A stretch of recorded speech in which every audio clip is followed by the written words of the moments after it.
Now the next one is transferability of the shares. So the capital of the company is divided into shares. जो capital होता है company का वो shares में divide होता है. The share of the company are freely transferable by its member. जो भी company के share होते हैं वो freely क्या होता है transfer होता है in from the by the shares by the members. So a shareholder is free to withdraw his membership from the company by selling his shares. ठीक है, कोई भी शेयर होल्डर है जो one who hold the shares, so they can withdraw his membership. वो अपनी membership को क्या है कंपनी से विथड्रॉ भी कर सकते हैं बाई सेलिंग हिज शेयर्स. जितने भी उन्होंने शेयर्स को परचेज़ किया है कंपनी के, उसको वो सोल्ड आउट करके अपनी वो शेयर्स होल्डर क्या कर सकते हैं, अपनी मेंबरशिप को विथड्रॉ भी कर सकते हैं. Okay, so the share of the private limited companies cannot be easily transferred. जो प्राइवेट जो शेयर्स होते हैं प्राइवेट कंपनी के, वो क्या होता है, वो ईजिली ट्रांसफर्ड नहीं हो पाता है. ठीक है, next one is separation of the ownership and the control. So the company form of business is owned by the shares holder. जो भी कंपनी फॉर्म होता है बिजनेस का, वो कौन कंट्रोल करता है, it is owned by the shares holder. Share holder उसको ओन करते हैं. These shareholders these shareholder elect their representative who are called directors of the company. ठीक है, जो शेयर्स होल्डर होते हैं वो अपने एक रिप्रेजेंटेटिव को क्या करते हैं, सेलेक्ट करते हैं, जिनको क्या बोलते हैं, एक नहीं बहुत सारे वो क्या होते हैं डायरेक्टर्स का नहीं, जो शेयर्स होल्डर होते हैं वो क्या करते हैं, अपने रिप्रेजेंटेटिव्स को इलेक्ट करते हैं through the election, who are called as the director of the company, जिन्हें डायरेक्टर ऑफ द कंपनी बोला जाता है. The director manage and control the activities of the company. जो डायरेक्टर होते हैं वो कंपनी की जितनी भी एक्टिविटीज़ हैं उनको manage as well as control करते हैं by appointing the professional expert. कि वो डिफरेंट एक्सपर्ट को भी क्या करते हैं, अपॉइंट करते हैं, जो क्या करते हैं, मैनेज करते हैं और कंट्रोल करते हैं बिजनेस की activities. Next one is limited liability. So the liability of the members of the company is limited. जो लायबिलिटी होती है मेंबर्स की जो कंपनी के है, वो क्या होती है, लिमिटेड होती है to extent of their share contribution in the company. उस एक्सटेंट तक उनकी लायबिलिटी लिमिटेड होती है कि जितना उन्होंने शेयर कैपिटल इन्वेस्ट किया है in their business company. For example, if a person has purchased 1000 shares of value 10 rupees 10 each, then his liability is up to 10,000. कि किसी भी पर्सन ने क्या किया, 1000 क्या किया, शेयर को परचेज़ किया और हर एक शेयर कितने का था, 10 का था, तो कितना हो गया, तो वो इंडिविजुअल क्या है, बस 10,000 के ही लायबिलिटी तक लिमिटेड है, उससे ज़्यादा उसके वो लिमिटेड लायबिलिटी के लिए कैपेबल नहीं है. Next is merits and the advantages of the joint stock company. So there are various advantages as well as the merits of the joint stock company. First one is limited liability. Limited liability. The liability of the member of the company is limited to the extent of their share contribution, share capital contribution in the company. कि जो भी liability होती है member की वो limited होती है to the extent of their share capital. जितना उन्होंने कंट्रीब्यूशन किया है कंपनी में उतने तक ही उनका क्या होता है, लायबिलिटी लिमिटेड होती है. The limited liability attracts many people to invest their money. जो लिमिटेड लायबिलिटी होती है उसका क्या है, वो अट्रैक्ट करता है डिफरेंट अदर इन्वेस्टर्स को कि वो भी अपना मनी को इन्वेस्ट करें in the company form of business में. As in case of loss, the creditor can not have claim over the personal property of the members. कि अगर लॉस की कंडीशन हो जाएगी तो जो भी क्रेडिटर्स हैं वो क्या है, वो पर्सनल प्रॉपर्टी, किसी भी मेंबर की पर्सनल प्रॉपर्टी पे क्या है, क्लेम नहीं कर सकते हैं. ठीक है. Next is transfer of interest.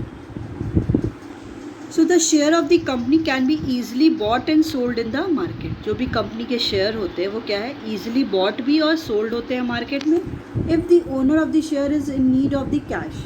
अगर जो भी शेयर्स है उसका कोई ओनर है, फॉर एग्जांपल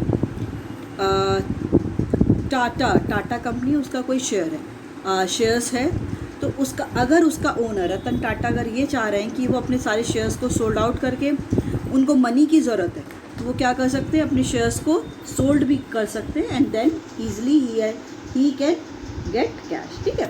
तो if the owner of the share is in need of cash, अगर जो ओनर है शेयर्स के उसको नीड है कैश की, तो he can easily sell the shares, वो अपने शेयर्स को क्या कर सकता है, ईजिली शेयर सेल कर सकता है एंड गेट कैश ले सकता है। The easy transferability of the shares bring liquidity of the investment, जो ईजी ट्रांसफरेबिलिटी है शेयर्स का, जो ट्रांसफ़र हम कर ले रहे हैं शेयर्स को, bring liquidity of the investment में लिक्विडिटी आती है। लिक्विडिटी मीन्स कि which is easily turn into the cash, जो कैश में ईजिली क्या है, टर्न हो सकता है।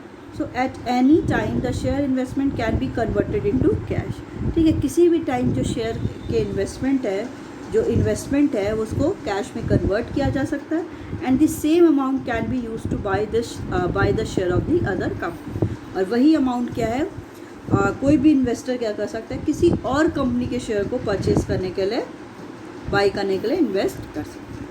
Next one is perpetual existence.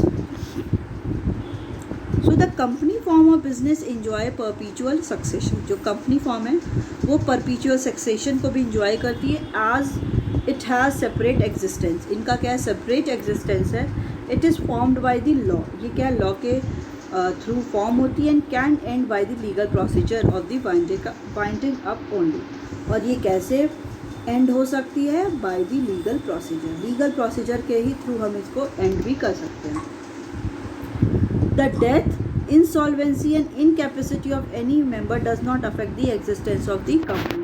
अगर किसी भी डेथ हो गई है मेंबर की, या इंसॉल्वेंसी है या इनकैपेसिटी है, तो उसकी वजह से business form joint stock company कभी भी एंड नहीं होगी, ठीक है।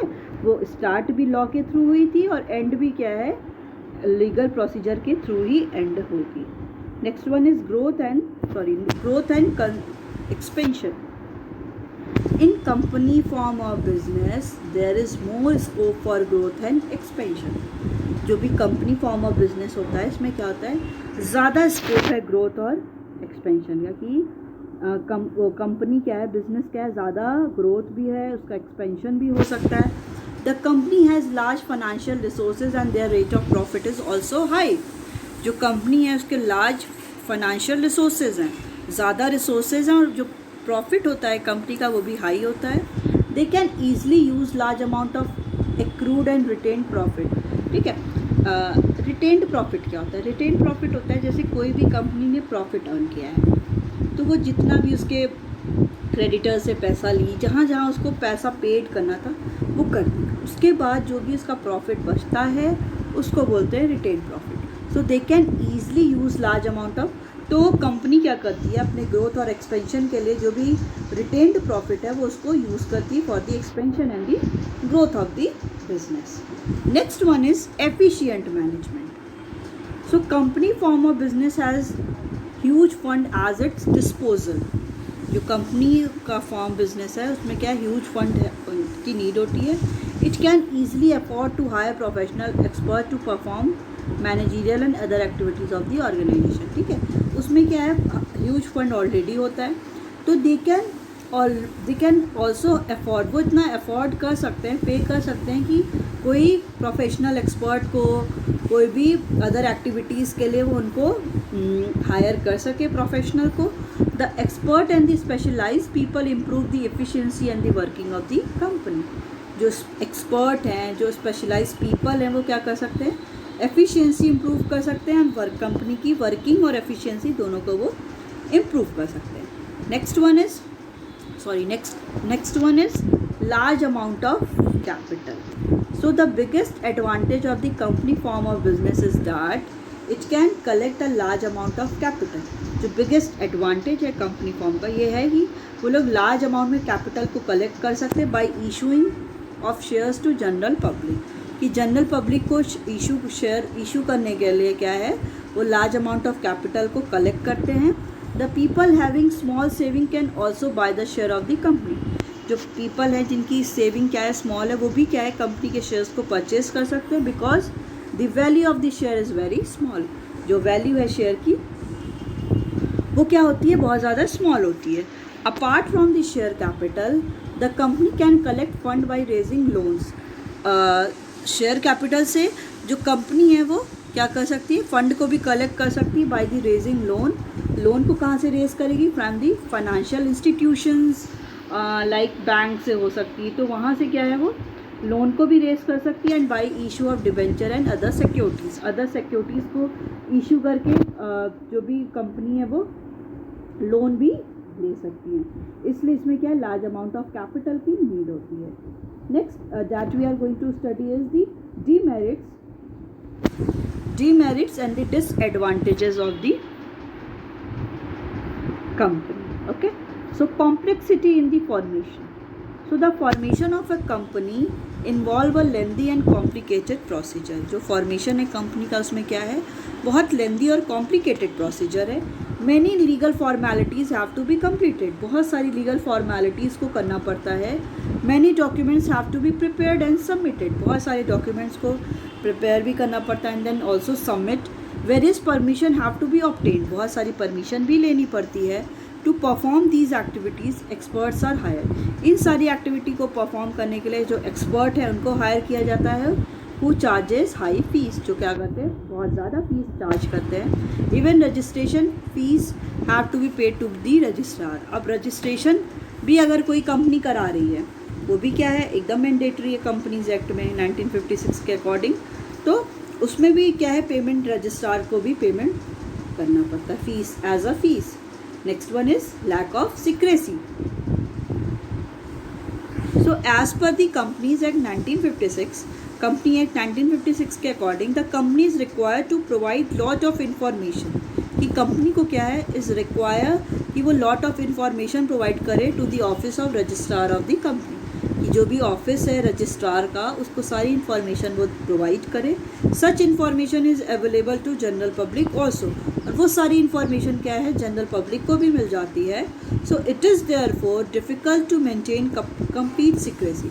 इसलिए क्या हो जाता है कि बहुत डिफ़िकल्ट हो जाता है कंपनी के लिए कि वो अपनी सीक्रेसी को मेंटेन किए about the operation of the company. जो भी इनके ऑपरेशन की जो भी डिफरेंट वे है कि वो कैसे ऑपरेशन कर रहे हैं, तो ये भी क्या होता है वो कंपनी जनरल पब्लिक के साथ शेयर हो जाता है, तो उनकी जो सीक्रेसी है वो भी कम हो जाती है। Next one is impersonal work environment. So company is not manage by the owners but it is manage by the professional managers. जो कंपनी है it is not manage by the owners, उसको owners उसको manage नहीं करते, it is manage by the professionals manager. इसको professional manager क्या करते हैं, मैनेज करते हैं। These manager get salary for their services. ये जो मैनेजर हैं वो क्या है, सैलरी लेते हैं अपनी सारी सर्विसेज के लिए। So there is no direct relation between the effort and the reward. अब कोई भी डायरेक्ट रिलेशन नहीं है एफर्ट एंड रिवॉर्ड में, क्योंकि एफर्ट कौन कर रहा है, डिफरेंट मैनेजर्स कर रहे हैं, और ज़्यादा प्रॉफिट किसको हो रहा है, ओनर को हो रहा है। तो एफर्ट और रिवॉर्ड में क्या है, एक पॉजिटिव रिलेशन नहीं देख रहे हैं हम लोग, क्योंकि पूरी मेहनत पूरा लेबर पूरी वो कौन कर रहा है, अब मैनेजर्स कर रहे हैं डिफरेंट, और जो ज़्यादा से ज़्यादा प्रॉफिट अर्न कौन कर रहा है, रिवॉर्ड कौन ले रहा है, ओनर ले रहा है। So the increase in the company profit will not increase in the income of the manager. कि अगर कंपनी का प्रॉफिट इंक्रीज हो रहा है तो इट डजंट मीन कि जो मैनेजर हैं उनकी इनकम भी इंक्रीज होगी। Hence there is lack of motivation and incentives to perform efficiently. तो ये क्या है, यहाँ पे लैक ऑफ मोटिवेशन हो जाता है, क्योंकि अगर कोई मैनेजर्स एम्प्लॉयज़ को ज़्यादा सैलरी और इनकम नहीं मिलेगी तो वो क्या होते हैं, डीमोटिवेटेड हो जाते हैं। And there is lack of motivation क्या भी लैकनेस होता है, and the incentives to perform efficiently, कि उनको प्रॉपरली इंसेंटिव्स भी नहीं मिलते हैं कि अगर वो एफिशिएंटली वर्क किए हैं तो उन्हें प्रॉपरली क्या उनको इंसेंटिव्स भी मिले। Numerous regulation. So the company form of business has to comply with the various legal formalities at the different stages, and there is penalty if the company fails to meet any of the formalities। ठीक है, जो company होती है, company form of business को क्या होता है, बहुत सारे लीगल फॉर्मेलिटीज़ होते हैं डिफरेंट स्टेज में, जो उनको क्या करना है, फॉलो करना ही पड़ता है। And there is penalty if the company fails to meet any of the formalities. और कंपनी को क्या करना पड़ेगा, कंपनी पेनाल्टी उसको पे करना पड़ेगा जब कंपनी क्या है, कोई भी रूल्स एंड रेगुलेशंस को फॉलो नहीं करती है। A company has to file return an annual report with the registrar. जो कंपनी है उसको क्या करना पड़ता है, एक रिटर्न फाइल करनी पड़ती है और एनुअल रिपोर्ट भी रजिस्ट्रार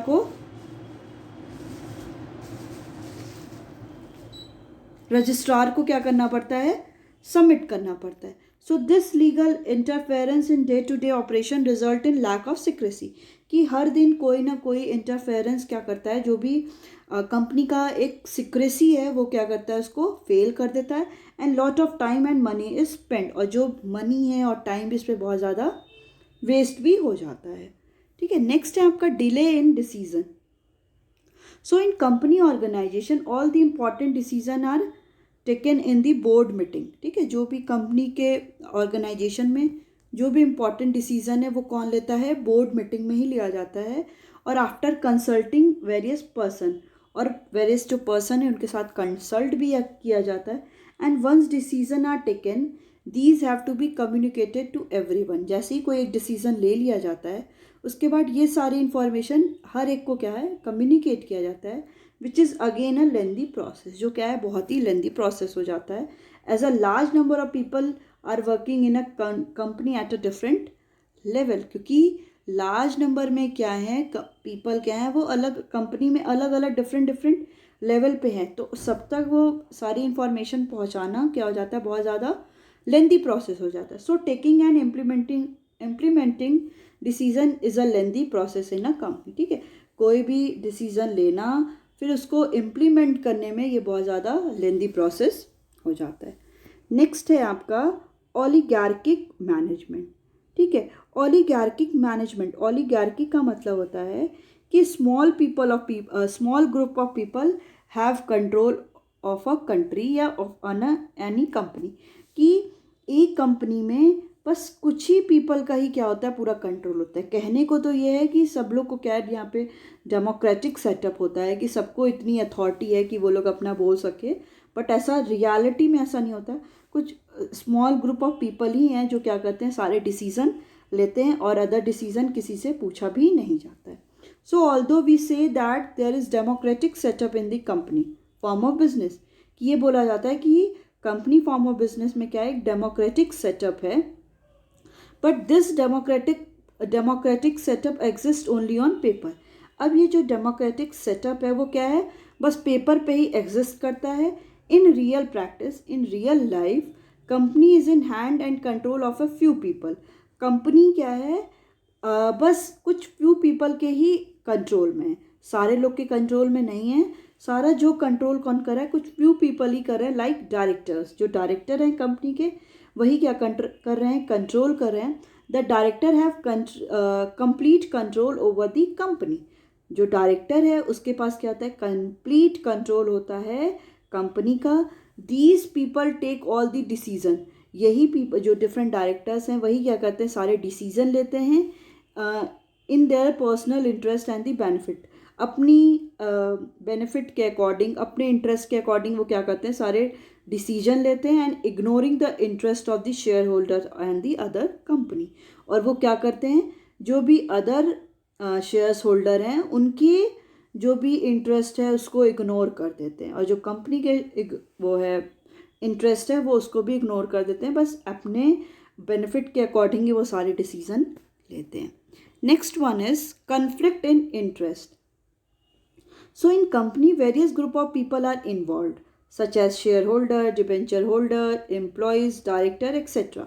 कि कोई भी कंपनी में क्या है, different various group of people होते हैं, जिसमें शेयर होल्डर होते हैं, डिबेंचर होल्डर होते हैं जो लोन प्रोवाइड करते हैं, एम्प्लॉयज़ होते हैं, डायरेक्टर्स होते हैं। So each group have different interest. ठीक है, हर एक ग्रुप का क्या है, डिफरेंट इंटरेस्ट है, क्योंकि कोई शेयर होल्डर क्या चाहता है कि उसे ज़्यादा से ज़्यादा प्रॉफिट मिले या डिविडेंड मिले, डिबेंचर होल्डर चाहता है कि उसको ज़्यादा से ज़्यादा इंटरेस्ट मिले, एम्प्लॉयज़ चाहते हैं कि उसको ज़्यादा से ज़्यादा क्या हो, सैलरी उसकी ज़्यादा हो। तो हर एक का क्या है, अपना अपना इंटरेस्ट है। For example, debenture holder want their rate of interest to increase, कि जो भी डिबेंचर होल्डर हैं वो क्या चाहते हैं कि उनका जो रेट ऑफ इंटरेस्ट है वो उनको ज़्यादा मिले। शेयर होल्डर चाहते हैं want to reduce it so that left over income is more, और शेयर होल्डर यही चाहते हैं कि जो भी डिबेंचर होल्डर को रेट ऑफ इंटरेस्ट ज़्यादा मिल रहा है वो कम हो जाए। अगर वो कम हो जाएगा तो कंपनी का प्रॉफिट ज़्यादा होगा, और जैसे ही कंपनी का प्रॉफिट ज़्यादा होगा तो उनको डिविडेंड क्या होगा, शेयर होल्डर को ज़्यादा मिलेगा। So there is possibility of conflict between the various group. तो उसमें एक ये पॉसिबिलिटी हो जाती है कि वेरियस ग्रुप में क्या हो जाता है, कन्फ्लिक्ट भी हो जाता है बिकॉज ऑफ देयर इंटरेस्ट। क्योंकि हर एक individual, her group of every group of individual क्या चाहता है कि वो अपना ज़्यादा से ज़्यादा क्या करे, प्रॉफिट को अर्न करे। Okay, so it is all your joint stock company. Next one is types of the company. Okay, sorry. So on the basis of ownership, the companies can be classified into following category. ठीक है, ownership के according जो company होती है वो following category में divide होती है। First one is private limited company, second one is public limited company, third one is one person company. Okay, so private limited company. Private limited company as per the section 268 of the Indian Company Acts 2013, private company means a company having a minimum paid up capital of 1 lakh rupees or such higher paid up share capital as it prescribed and which by its article.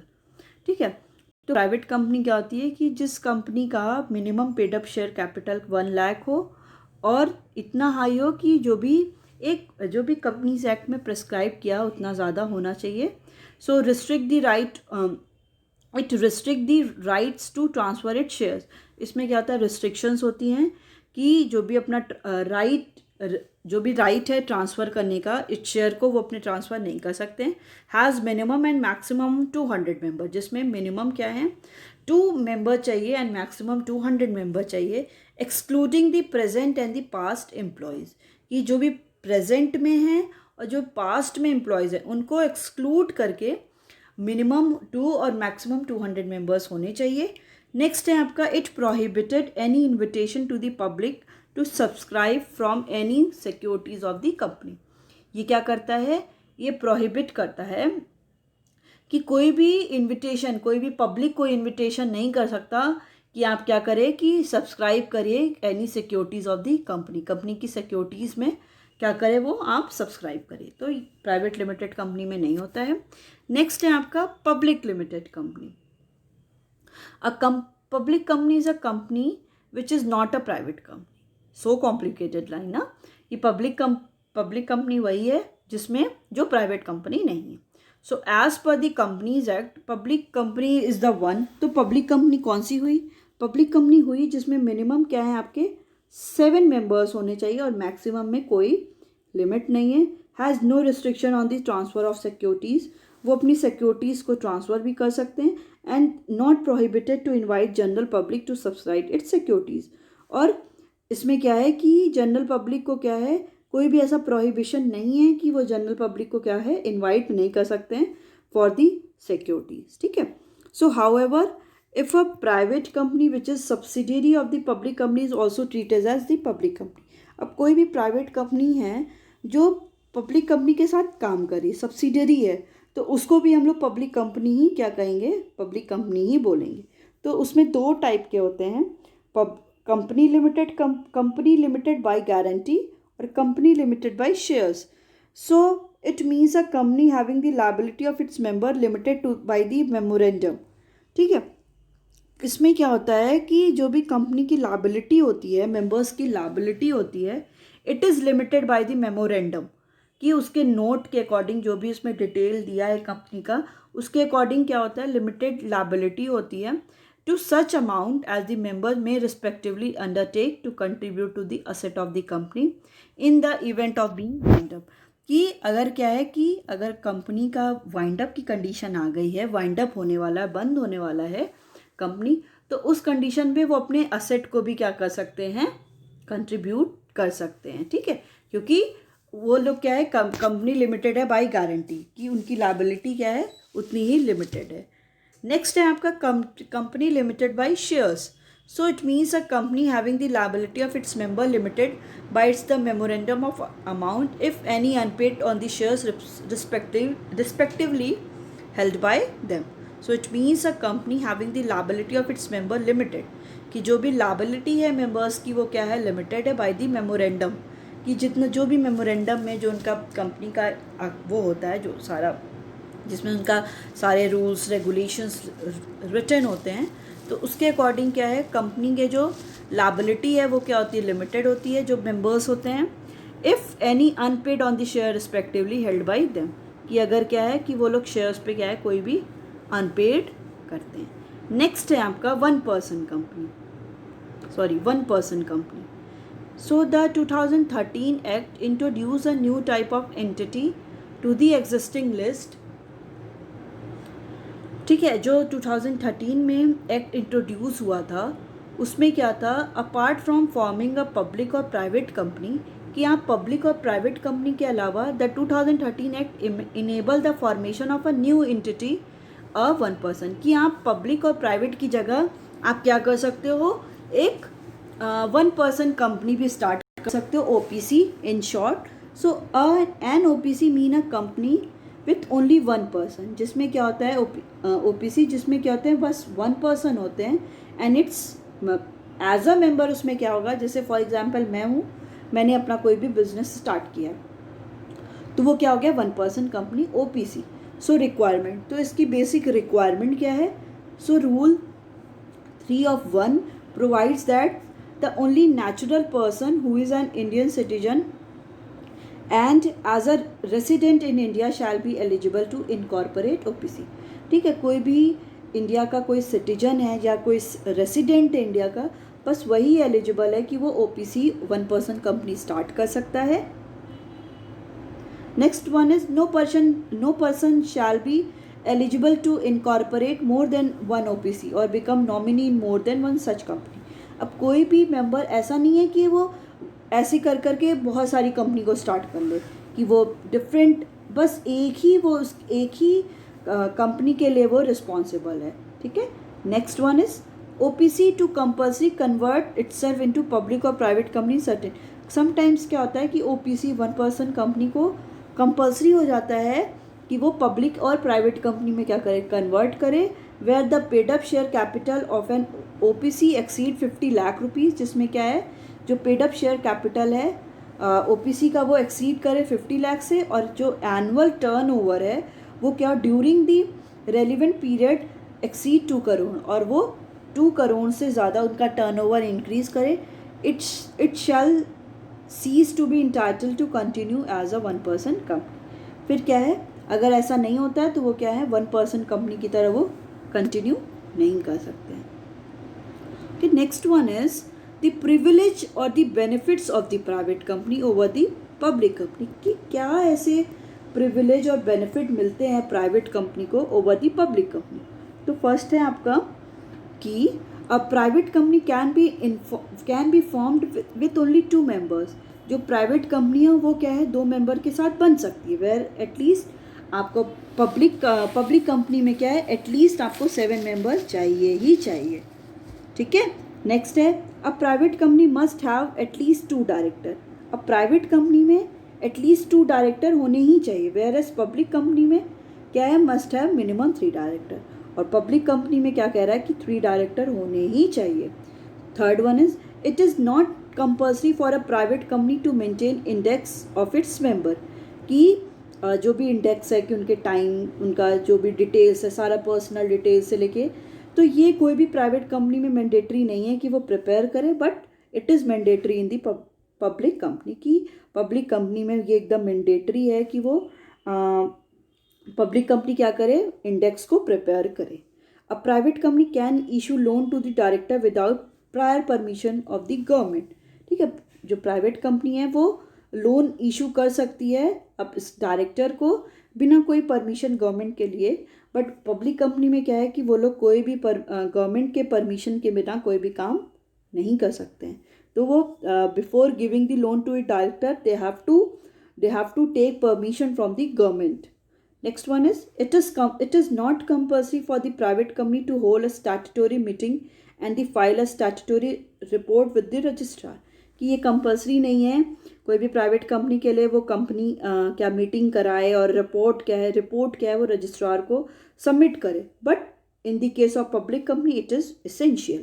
Next one is there are no restriction on the numbers, appointment and remuneration of the director of a private company. कि कोई भी वहाँ पे restriction नहीं है कि कितने numbers होंगे, नंबर ऑफ डायरेक्टर, उनका अपॉइंटमेंट कैसा होगा, उनको रिमुनरेशन जो सैलरी होगी वो कैसे होगी, but there are many restriction on the appointment. But public company में क्या है, बहुत सारे रिस्ट्रिक्शन है अपॉइंटमेंट से लेके उनके कितने नंबर होंगे, रिमुनरेशन डायरेक्टर का कैसा होगा, तो ये सारा क्या है उससे रिलेटेड है. It is not necessary for a private company to issue a prospectus. ये प्राइवेट कंपनी के लिए इशू नहीं, ज़रूरी नहीं है कि वो प्रॉस्पेक्टस को इशू करके जो भी जनरल पब्लिक को वो क्या करें, कॉल करे कि वो लोग उनकी जो सिक्योरिटीज़ को परचेस करें, but it is essential for the public company. Public company के लिए क्या है, ये एसेंशियल है. So private company can commence its business after getting the certificate of registration. कि जो भी प्राइवेट कंपनी वो अपने बिजनेस को स्टार्ट कर सकते हैं जैसे ही उनका रजिस्ट्रेशन हुआ, रजिस्ट्रेशन होने के बाद उनको कोई भी सर्टिफिकेट मिला, उसके बाद वो स्टार्ट कर सकते हैं. But public company can start only after receiving the certificate of commencement of business. But जो पब्लिक कंपनी है उनको जब तक भी ये सर्टिफिकेट कमेंसमेंट का नहीं मिल जाता तब तक वो अपने